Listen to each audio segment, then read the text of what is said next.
Hi guys, gandang umaga mga palangga. So ayan, mayroon po tayong sariwang isda na naman po. Kararating lang. Ayan pa yung kawil. Mamsa mga palangga ang tawag dito or talakitok sa Tagalog. Wow. Ayan po. Ilan kilo? Duha. Ayan. 2 kilos. Ayan. So ayan guys.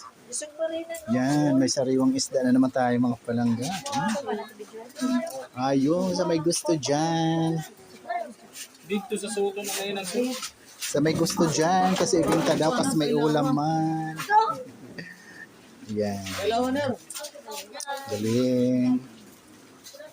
Laki mga palangga. Diba, sariwa na naman. Ganito dito sa amin guys.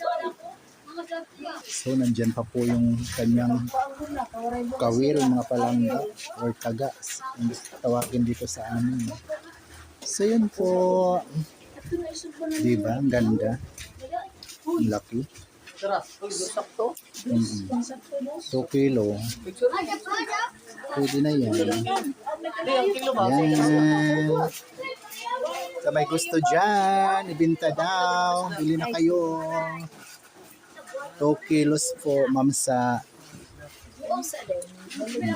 Sariwang sariwa.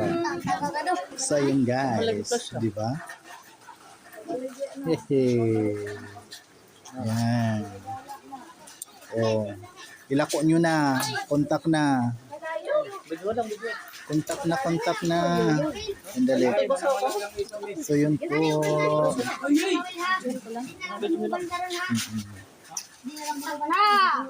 ay dito pwede mo ba mga way? Hindi kayo pwede sumama, malamig doon, akala nyo naman. So yun po, muli maraming salamat Father God sa blessing. Thank you so much. Shout out to mga Flor Avina. Ayan, bili na po mga Flor. Para may sariwang isda po kayo. Ayan. Bye for now. Love you all.